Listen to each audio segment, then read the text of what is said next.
That's right, ladies and gentlemen. Uh-oh. This is my network. Let's Now, go. after the disrespect that was taking place on Saturday night, I decided that I wasn't going to stand here and take it. So, JB, if you're watching, this is for you. You're no longer going to be called JB. I'm going to call you Lil Joey Ellis because that's what you are. You are a little man with a frail ego, and this is it. This is it for you. I declare war upon you, and just know that this is the beginning.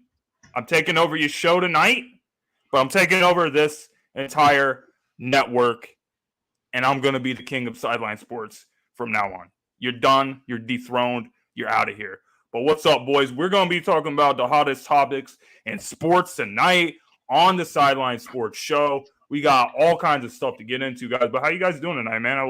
What's been going on? I'm feeling like the NWO right now after that speech you just did. Let's go to war, baby. I declare war. It's on. It's officially on.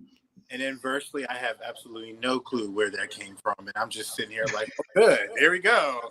The audacity of this man right now to just be so much of a clown that he just can't get out of his own way.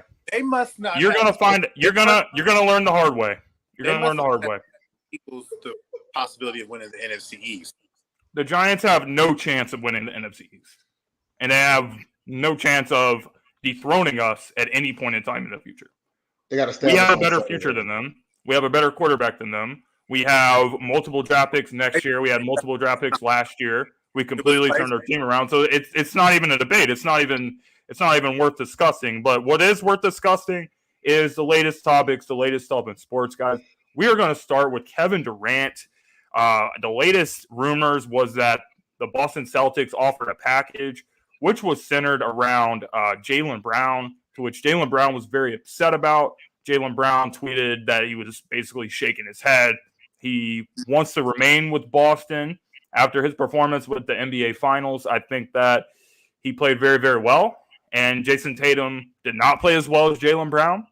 And, you know, Jason Tatum gets all the credit. He gets all the praise from everyone. But Jaylen Brown outperformed him. So Jaylen Brown was very upset that his name's being used in the trade talks. So that is very interesting. But the Nets did decline the offer. I think it was centered around Jaylen Brown, Al Horford, and another player and a couple of first-round picks. The Derek Nets reportedly, and it was Derek White. Thank you, Joseph.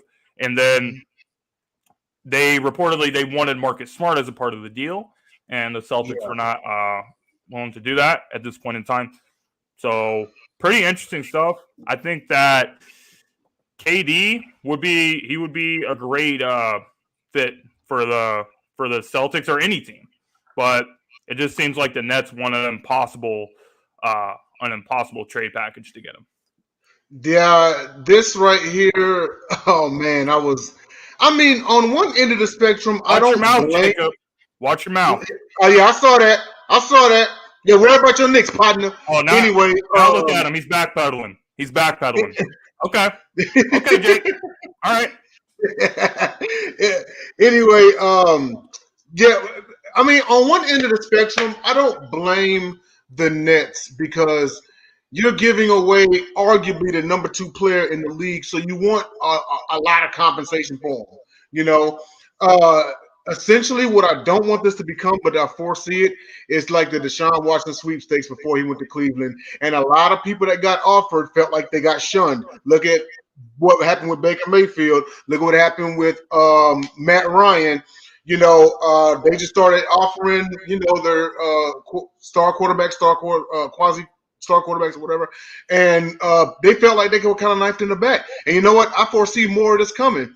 But it's because Boston wants to win now. Boston is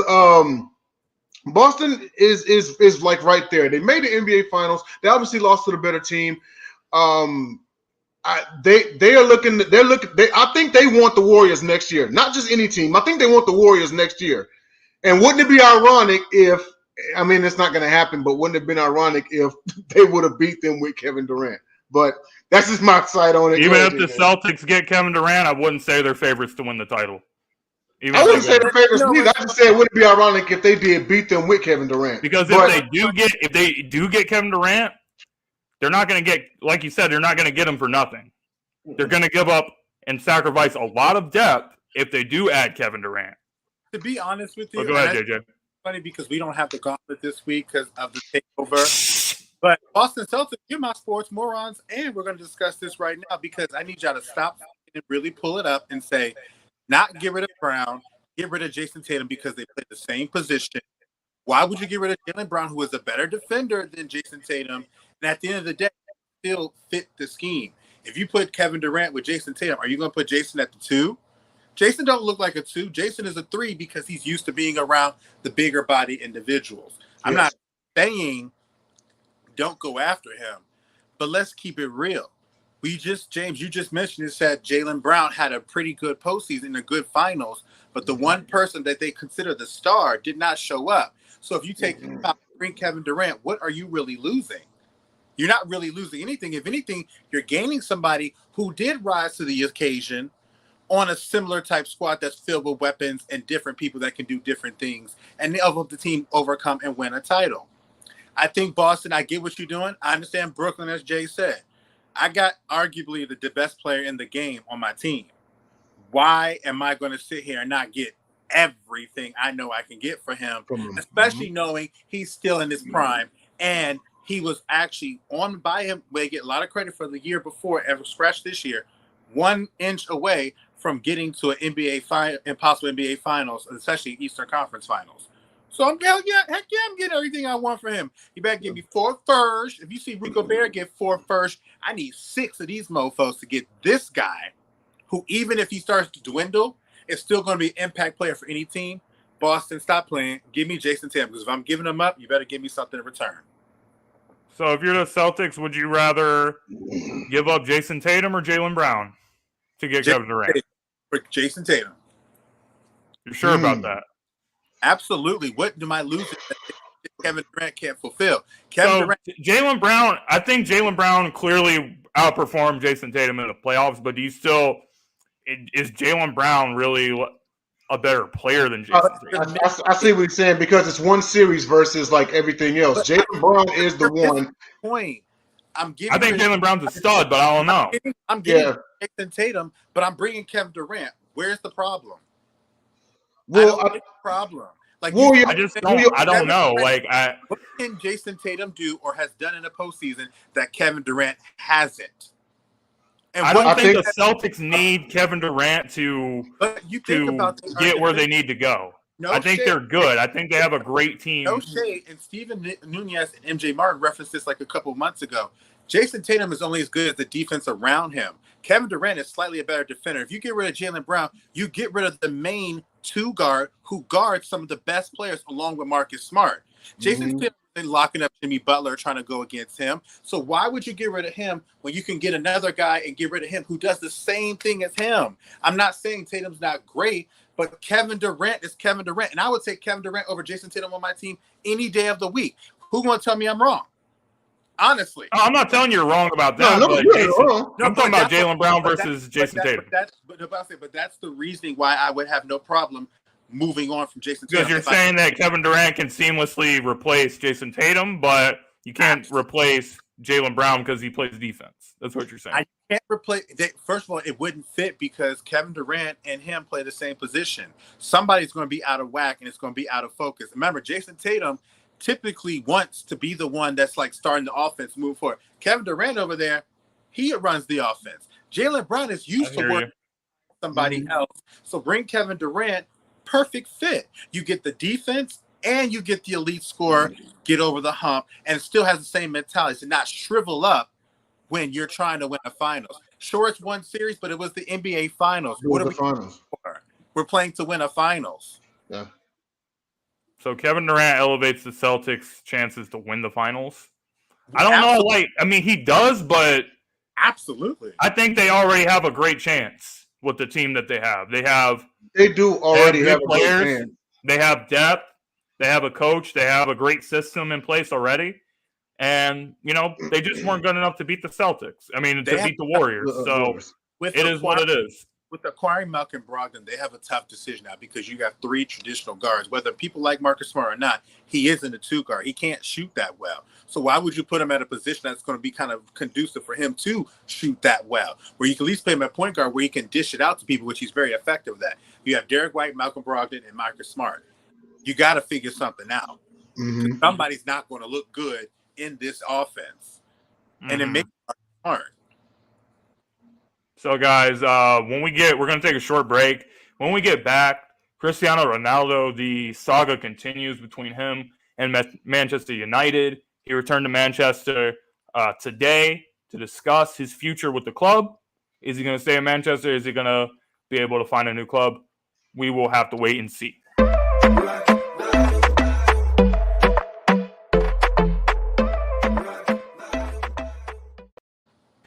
So, ladies and gentlemen, the Cristiano Ronaldo saga is continuing. Cristiano Ronaldo wants out of Manchester United. He has wanted out of Manchester United since earlier this month when he told the club that he would like to go. The club insists that he is not for sale.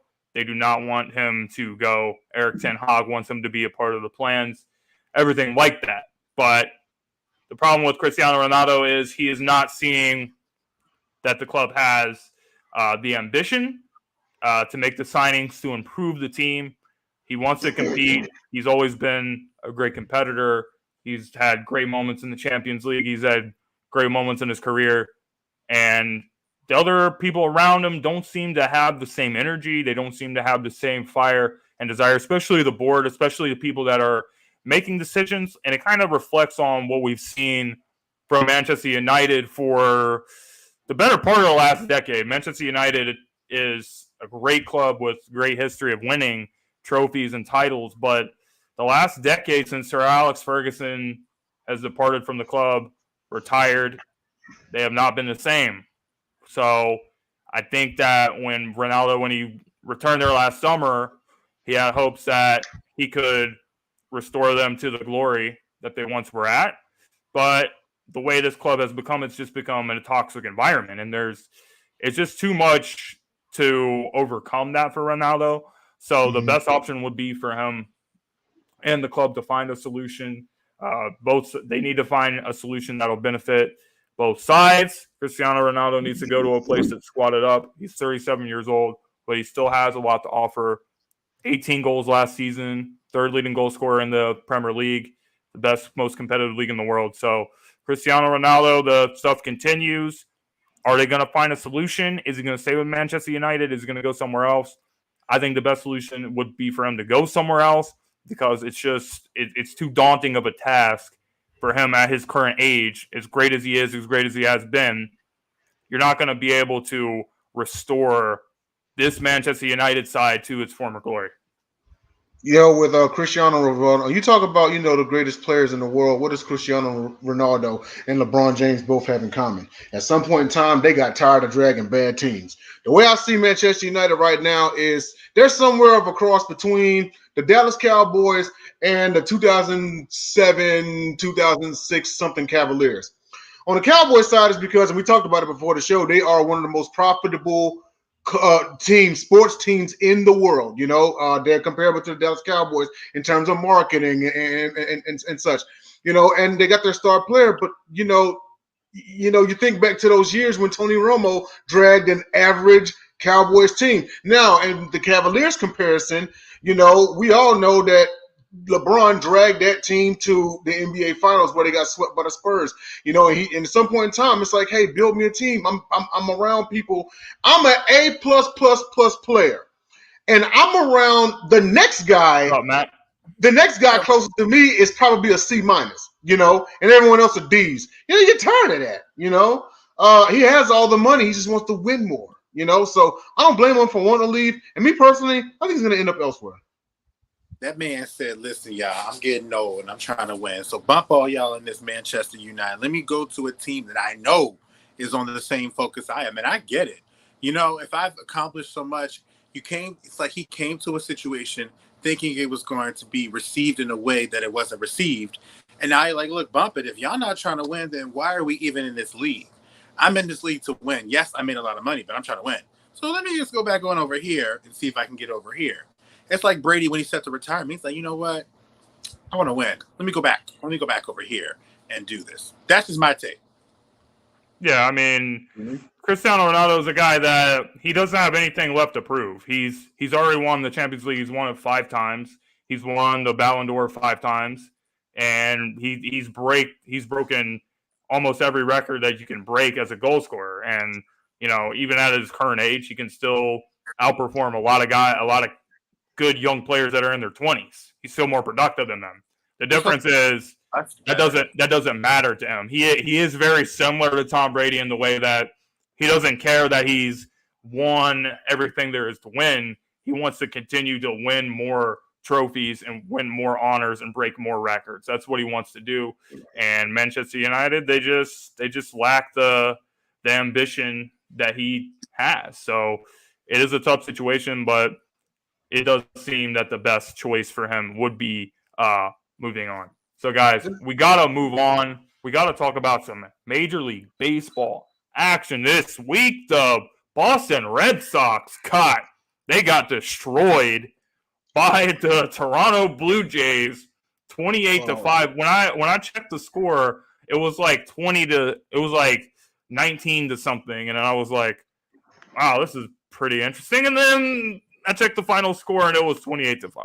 So this has to be up there with one of the most embarrassing performances of the entire season. Maybe one of the most embarrassing performances of the entire season. Even if any time that you lose a game, if I lose a game 10-0 or 12-1, that's still very embarrassing. But for you to lose 28-5, that I just don't know what to say. If I was a Red Sox fan, I would be left speechless. When it got to 28-3, I thought maybe there was a chance because it was Boston. Boston, New England Patriots. Maybe they come back for 28-3, maybe, but 28-5, it wasn't happening, man. But that was definitely a brutal, embarrassing performance that we saw this week. That comeback didn't happen because Tom Brady wasn't swinging the bat for the Red Sox. Let's keep that real right now. That's number one. Number two, you said MLB action. I saw target practice. That was an outright shame that the Toronto Blue Jays could beat up on the Boston College Golden Eagles like that. That right there, I don't know what team they called themselves fielding at Fenway. I know and I get it. They got a little mid-season struggles going on.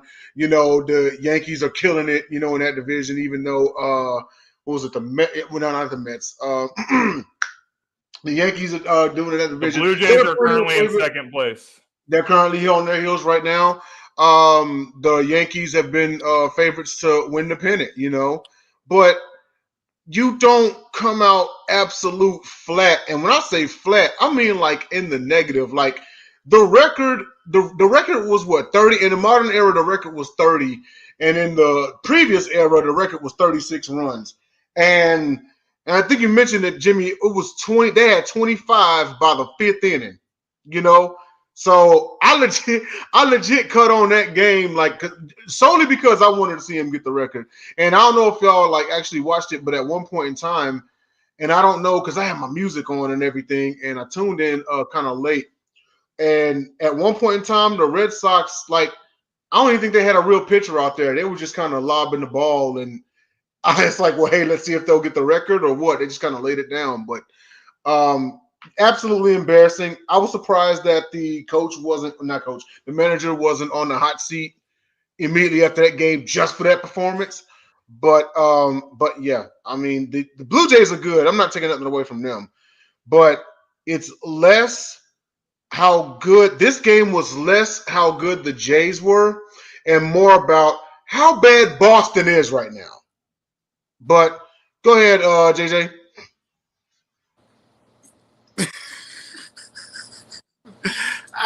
It's just so funny. I've been on the wrong side of this type of whooping. The Nationals have lost, but did everybody score? I feel like everybody scored or something. I think everyone scored. They got 26 hits. I would love to be a fly on the wall in that room, but I don't know how it could go. I could see everybody getting extremely frustrated and just yelling at each other, lashing out and everything. And then I can see them so defeated. Look, let's just go home. who cares? Like just something like that. Like that's how bad they Might got as well beaten. stayed home. That's how bad they have gotten beaten, and it's almost like, wow. Now, what are you going to do? Are you going to bounce back from it? Or are you going to turn this, Fenway, I understand, is like a really good park to hit home runs and really knock it out the way. Typically, a lot of batters do really good over there. But Boston, even use this as motivation. If you win the World Series, you can look back on this moment and say, this was the day we decided to turn it around. Is it going to happen? Probably not. But it's always good to dream. Oh, it's good to dream. They could, they could turn around, but it ain't gonna be this season. I mean, the that Red loss Sox are not. season, personally. They're not that good of a team, but they're not that bad of a team. They're like a 500 team. So even if you're a 500 team, you're not trash. So this isn't some garbage team out here. Like the Nationals or somebody like that that's losing by 20 something points. You're a 500 team. You're supposed to be a respectable team. You're just on franchise alone, the Red Sox are a respectable franchise. You got to have a little bit of pride, and they showed absolutely no pride, which is disgusting. So, guys, we're going to take another. Go ahead, Jay. Oh, I was going to say, no, I totally get what you're saying. They're a 500 team, but I get it. You are what your record says you are. But mind you, this is a Red Sox team that was just in the American League Championship Series and took my Astros 6 games. I don't recognize that team at Fenway. I don't think Bostonians recognize that team. They got lucky. I mean, they beat the Yankees. They beat the Rays. They got lucky. They had a lucky little run, but they've come back down to earth a little bit. But still, just on franchise alone, you're the Red Sox. You're not the Pittsburgh Pirates. You're not one of these garbage teams. You gotta have some team. It's hard to explain what I'm trying to say here, but there's certain teams in sports that this stuff just doesn't happen to them just based on their franchise alone. Like they have like that aura around them that even if they're not at their best level, they're still respectable enough to not be on this side of an embarrassment. And the Red Sox showed no surprise. They showed no pride there. So it was actually very surprising. But anyway, guys, when we get back from the break, we're going to talk about some little WWE action. Triple H taking over as the creative head in the WWE. Time to play the game. Share our thoughts about that and what it means for the WWE, the future of WWE going forward.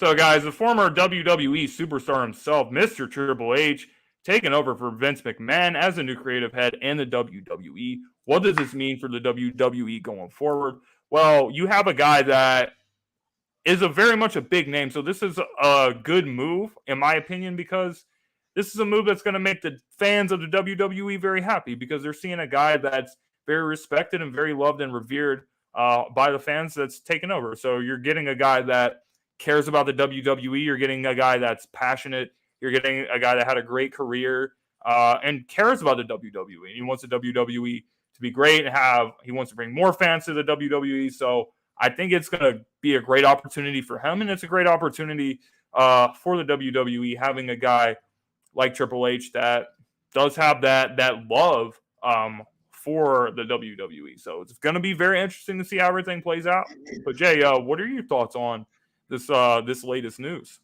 Man, this right here, because I know I'm the WrestleManiac of the bunch right here. So, first off, I would like to say, as far as Vince McMahon, there is great appreciation for what he did with the business and taking over the business from his father in 1982 and turn it from a regional promotion to a national promotion and now a global entity that is worth billions of dollars. So with that being said, it was time for Vince McMahon to go.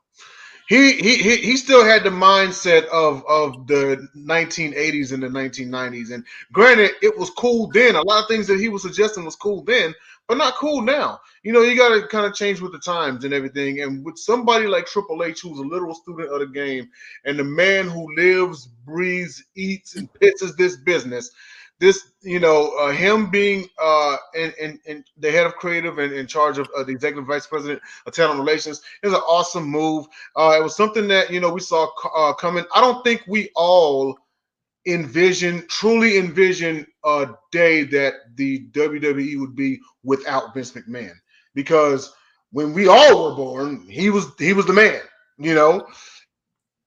With that being said, it was time for him to retire amid some controversial things that we won't talk about here, but we will cover on the Planet this Thursday. But most definitely an awesome move. And this past Monday Night Raw, just last night, it was a great show.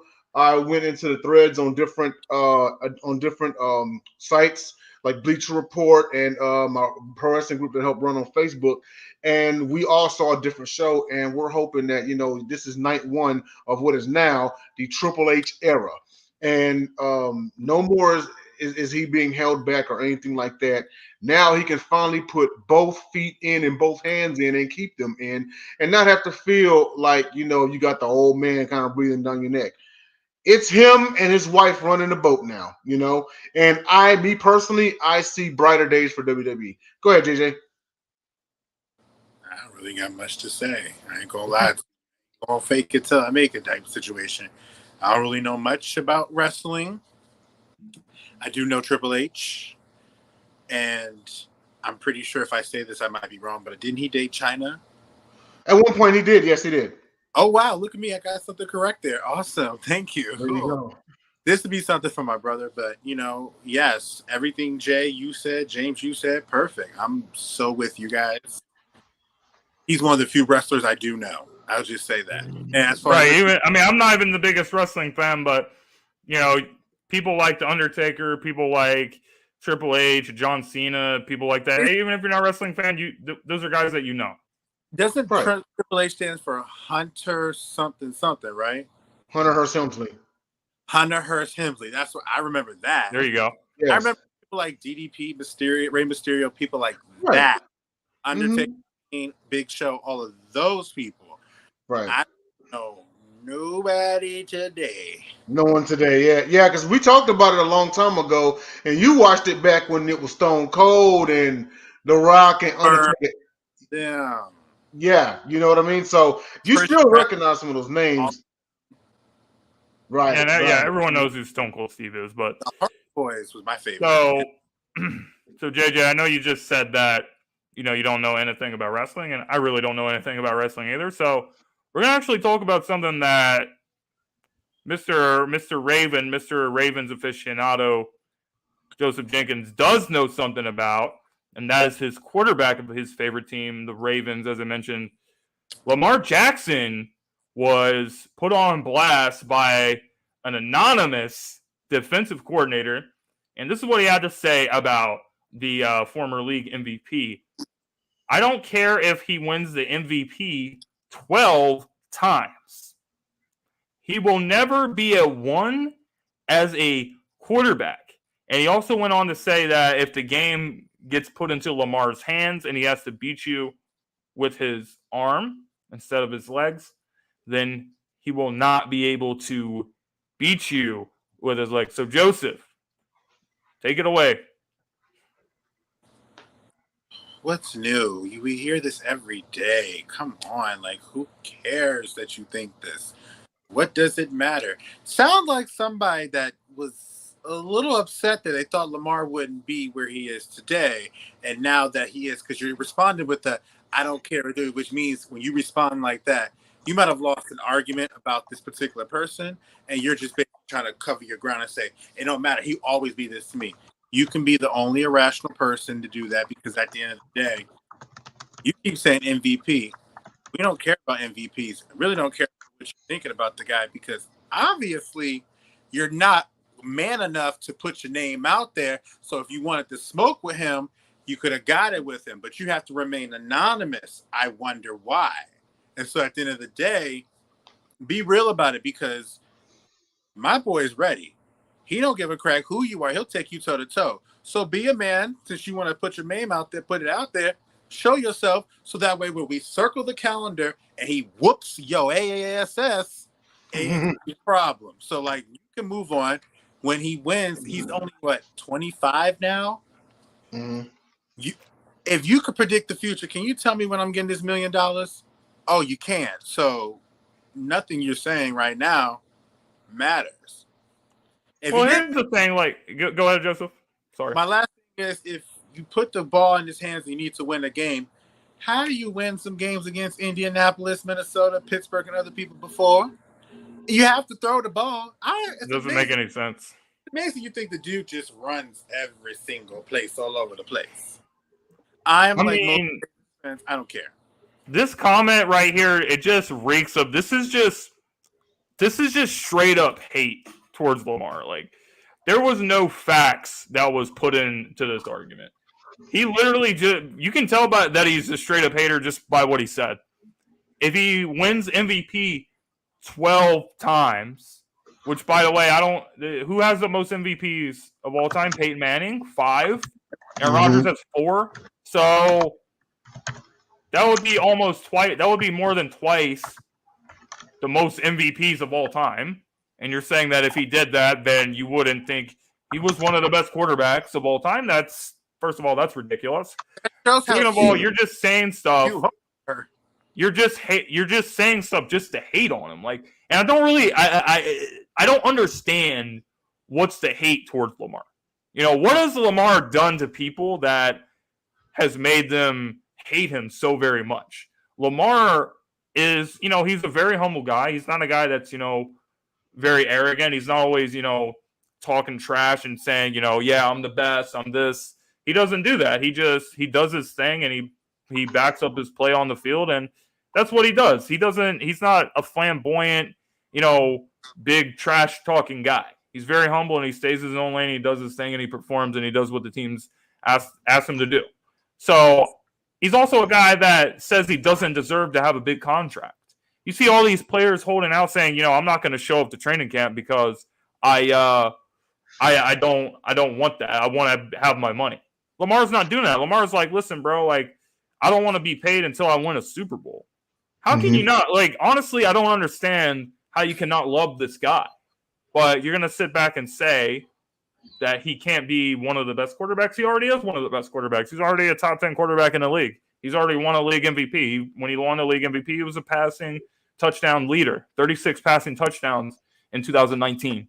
So led the NFL. So you're saying that the guy can't throw, he can't do anything? Like, I just don't know where we're going with this. My best guess is this defensive coordinator either got fired because Lamar cooked him, or he either got chewed out or cussed out by the head coach because Lamar cooked him. That has to be the only reason. I don't see any other reason you can be saying such outlandish, ridiculous things about Lamar. Doesn't make any sense. Yeah, he also said that if the game came down to throwing the ball, that he's going to lose the game every time. And me and JJ have discussed this years past. And the fact that he's getting better every single year. Now, I remember his rookie year, and all of us was in the old Exclusive Sports, All Sports 24/7 group. Going on, Jock way back in the boonies, But I remember specifically when they were saying, oh well, Lamar can't throw, and I remember specifically telling you, JJ, I said Lamar can throw when he sets his feet. It's throwing on a run that's his issue. And in the next year, he improved. And he greatly improved. What people don't want to talk about is his rookie season when he went in there in the playoffs and almost had a come-from-behind victory against the Chargers in the playoffs. Then the next year, he wins MVP, throwing for 36 touchdowns, like you said, being only the second quarterback to rush for 1,000 yards in the season, and then he lost to Tennessee. Then he got his revenge on Tennessee the next season. So I don't know what it is people think, but newsflash, the more you talk crap about him, the more he shows up. It may be a little bit, it may be a lot of bit, but the more you down him, the more he shows up, the more he surprises you, the more you're like, damn, I shouldn't have said that. I just want to show how I just want this, sometimes when we think things that we want to say, we should say it out loud. And if it sounds stupid, we probably should keep it to ourselves. So if this guy, I don't care if this guy wins the most MVPs as a quarterback in NFL history, doubles the second person who also is the same position that I consider to be one of the greatest, I will never consider him a great quarterback or number one. Does that sound even close to making any sense? Like it sounds No, like it makes zero sense. it just sounds like I'm gonna stick to my opinion because I know better. Sir, that's whoever. We pay you no mind. We know you just talking just to talk. Like maybe your quarterback doesn't have an MVP yet. I don't know. So People here's another problem. Here's another problem that I have with what he said. It's not even the fact that he said something so stupid. It's also the fact that it was anonymous. I am getting sick and tired of these anonymous people, these anonymous sources in sports. Oh, an anonymous coach said this about Lamar. Anonymous source in the locker room, whatever. You see it all the time in the world of sports. If you're going to say something stupid, then say something stupid and put your name on it. Stop being a coward and running from the backlash that you're going to get. Because this is cowardly. You're saying this stuff and you're not putting a name on it. Put your name on it. You're a coward. I'll go as far as saying the reason why he made it anonymous is because deep down in his soul of souls, he knew what he was saying was stupid. You can't take the heat. Yeah, he knew what he was saying was stupid, But at the end of the day, some folks just love to hear themselves talk. He felt like he had an opinion as not even egregious. That'd be a compliment. As downright, I can't curse on the network as it was. No wonder he made it anonymous. It's interesting. Like, it sounds like if this person had said their name, they would have got a call from their coach. Like, why did you do that? Like, why would you sit there? Bulletin board material. Like, you don't think, and it's what you said, like, there's not, every time you say this man cannot do something, every time you tell him he can't do anything, every time you put something in front of him, he's lived his whole life just bashing everything down. He will figure it out. There's a reason why you went to the level to show how much hate you have for him, is because deep down, he has just as much gall in him to overcome that and make you eat your words. Put your name out there, bro. We here. Let me bounce a theory off you two real quick. Is it possible that he made himself anonymous because he's going to face Lamar this year, and if Lamar shreds him, he knows people will come for him? I think no, that's not the. I don't think that's the reason. I think the reason is he's just scared to put his name on it. That mixes in with it too. He's scared because he knows Lamar can shred him. It all factors in. Personally, I think he already got shredded by Lamar, and he's salty. Like I said before, when I gave my take on it, I said, I think the reason he said this was either his team got torched by Lamar, so he either got ripped out by the head coach, or he got fired. It's one of the two things. So now he's talking about Lamar, and he doesn't want to put his name on it because he's a coward. That's why people do anonymous stuff, because they're too scared to take the criticism for what they say. They don't want to be put on Freezing Cold Takes Twitter page. They want to be saying whatever they want with a license to have these egregiously bad takes with no consequences. That's why people do anonymous. And not only if you're going to sit there and put your name on it, something like that, not only is Lamar circling that game against you if you are somebody who played this year, the whole team is. The whole team is circling that game. So not only are you the whole team is riding with Lamar, the best of this dude, you're about to get your own team into some mess, and they're gonna be probably getting a different team than they thought they were gonna get. Like, Lou, real talk, nobody cares. Nobody cares. You just want to make it serious. Nobody cares about you, bro. No shade. No, all shade. All shade. All right, so yeah, this guy's pretty much a clown, guys. If we were on Sports Moron of the Week, he would definitely be getting. In fact, he should get nominated for Sports Moron of the Week. I'm going to put his name in the hat for Sports Moron of the Week. So I'm just going to leave that there, though. So, guys, in honor of the Sideline Sports, us taking over Sideline Sports, let's talk about times in sports where we've seen an athlete taking over a game. It could be any game. It could be any performance that you guys have seen in any sport. So, JJ, do you have a particular one that stands out to you? think he froze. Completely froze up. All right, well, JJ, I was asking, do you have a moment that you can think of, like when you've seen an athlete take over a sport? What was your favorite moment when you've seen an athlete just completely take over? Oh, excuse me. Sorry, I was a little bit my connection got a little taken off.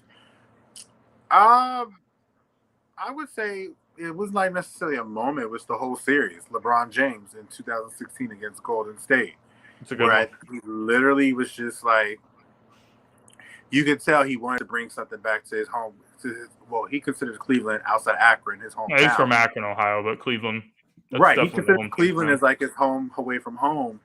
You can tell he wanted it. You letting everything. He was doing absolutely everything. That's it. Okay. Go ahead, Dave, James. Are you supposed to name multiple ones? I thought it was just one. No, I mean, Oh, it's up to you, bro. You know, We got time. Oh, okay. I found one. I'm actually gonna go against the grain here, and so it's been talked about. I grew up a devout, stout Oilers fan, but we allowed the biggest comeback in playoff history. So as far as taking over a game, I'm going to give it to Frank Wright of that game, because with the Houston Oilers up 35-3, and then with the second half happening and Jim Kelly being injured, Wright came in the game and finished. He was 21 of 34 for 289 yards and 4 touchdowns with only 1 pick. You talk about a back. I mean, all Nick Foles and Jeff Hostetler aside, you talk about a backup quarterback coming in there, and not to mention, that comeback directly led to them being in the Super Bowl. If not for that, like they're out of there. So he was very integral, even if for one game, in helping them win the AFC that season. Closing them out in the playoffs. But you talk about taking over a game, absolutely, because it was a tale of two quarterbacks, essentially. Even though I put more and most of the blame on the Oilers defense, and we actually fired our defensive coordinator later on after the game. But it was also a tale of two quarterbacks in which, and I mean, let's face it, guys, whether it's back then or now, 35 points should be enough for anyone to win the game. If you put up 35 points and you lose, it's still a problem, But Warren Moon put up enough points to win. And then the second half, it was all Frank Wright, But I'm going to give it to Frank Wright on this one. He gets the takeover trophy. Even if it was against my team, I'll still shed a tear. Go ahead, James. Takeover. We're talking about Cristiano Ronaldo and his future with Manchester United earlier, but he's had a lot of great moments. I think, for me, the greatest performance for him was against Juventus, and he ended up going to Juventus for a few seasons after he left Real Madrid. But his bicycle kick goal against Juventus, that was one of the greatest goals that I've ever seen in the Champions League. He's falling backwards, and he just gets his foot on it the right way, and he banks that one in. And he had so many great moments in the Champions League. I also think back to his performance against Bayern Munich in the Champions League final when he scored a hat trick. So that's just what he did. He scored 450 goals for Real Madrid. He's the Real Madrid all-time leading goal scorer. The guy they call him Mr. Champions League for a reason. And the reason is, in the Champions League, nobody outperforms him. He's the all-time leading goal scorer for the Champions League. He's all-time leading goal scorer for Real Madrid. And the records he doesn't follow the records. The records follow him. He's always breaking another record. So that definitely sticks out to me as well. But another performance that sticks out to me is Adrian Peterson. When Adrian Peterson set the record for the most rushing yards in a single game. I believe it was 293. Adrian Peterson also had a lot of great moments with the Minnesota Vikings, especially his MVP season. Christian Ponder is a quarterback. They were a wild card team. They lost in the wild card game. But considering everything Adrian Peterson did, he came just short of Eric Dickerson's single season record. Adrian Peterson definitely had some great performances and took over for the Minnesota Vikings a lot during his career. Unfortunately, he was not able to win a Super Bowl, but still a phenomenal player to watch. So, Jay, you wanted to talk about I got one more. I got one more. Okay, go ahead. More. And this is very special to me because I watched it with my mother when I was about 16, 17. I'm going to take it to the women's. I'm going to take it to NCAA tournament elite road to a chance to go to the Sweet 16. Maryland at home for Marissa Coleman and Christy Tolliver's last game against Jennifer Risper and the Vanderbilt Commodores, and they were down by about 18 points coming into the second half. And Marissa Coleman finished with 41 points and 41. came back, and Maryland came back and won for her last game at home, and she got such a standing ovation at the end of the game. And I remember she went pretty much insane. She took the ball. She wasn't taking no answers. She was getting every rebound. She was taking the basket every single time. She was inching us back. Christy Tolliver was on the team as well, hit a clutch 3 to help us kind of secure the win. But Christy Tolliver's performance, my mom and I both said it. We were like, wow. Like we thought we were very prideful about Maryland Terps women's basketball, and it was 2 or 3 years removed from winning the national title. And we wanted a chance to go against Courtney Paris, Oklahoma. When she came back, because Jennifer Risper and them were killing us with the steals, I was like, okay, that was one of the best comeback victories I've ever seen in Maryland women's history, and one of the best performances from one of the women's games that I've seen in a very, very long time. Brittany Griner in the NCAA National Championship is another one, but that one was amazing for me. Awesome. Yeah, man. So, Jay, what was the latest news with the Big 12 and the Pac-12 merging talks? So there had been talk as of late because of the acquisition of the what was it, UCLA and USC. They were going over to the Big Ten, and there was talks of 6 of the remaining 10 teams going over to the Big 12, and the talks fizzled. But the main thing that I really want, because keep in mind, if that would have occurred, you would have had only 4 teams left in the Pac-12, which is not a conference, so you would have had to disperse them. But I just want to let everybody know that this is the future of college football. There's going to be 2 or maybe 4 mega conferences, and me personally, I think it's 4. Because you're in the college football playoff era, and the top 4 get into the college football playoff, and it's going to be every conference champion. So that's what I think they're gearing towards. I think that they're gearing towards 4 mega conferences, and some people are going to feel like it's bad. Of course, the folks at college football, they're going to see dollar signs. You all know how that goes, But yeah, that's my take on it. Well, what do y'all think? That's exactly it. Sorry, I was totally agreeing with No. Go ahead. It's your turn, JJ. That's exactly it.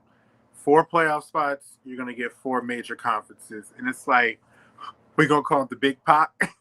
Big Pot called together, Big 12, Pac-12, all this. Or the Pac-24. I mean, at the end of the day, it's like, it's all because it's centered around the playoffs and how you have 4 squads that are going to be most likely coming from. You want to have all these teams that right now see that the SEC kind of gets most of the headway, and then the Big Ten kind of gets it right after them. The Big 12 used to be in Pac-12 used to be the prominent ones. Yeah. They used to be the ones that ran it, with Oklahoma and Texas doing well. USC back in the day. Then you had Cal had with Aaron Rodgers days. They had Deshaun Jackson. Oregon, they had Marshawn Lynch. Yeah. Yep. Oregon did Chip Kelly and everything like that. They're not the same anymore.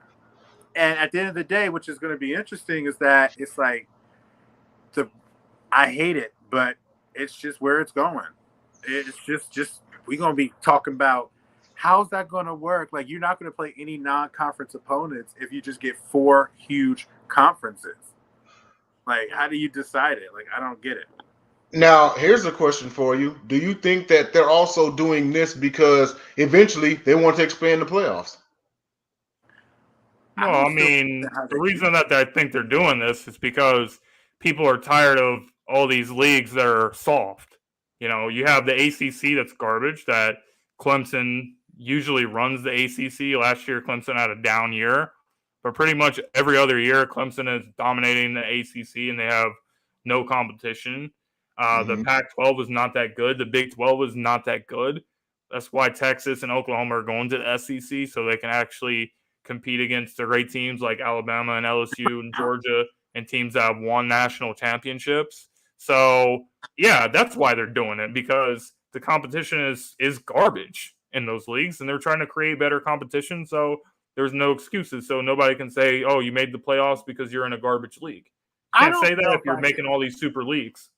I don't know. I challenge that to a degree because if you look at the course of history for most of these squads, there have been down years of like 10 to 15 years before teams that once were good get back to prominence. It wasn't long ago when you had Florida State and Miami being good. We're just in the course of history right now where some of these down teams are down, but they're going to get back up.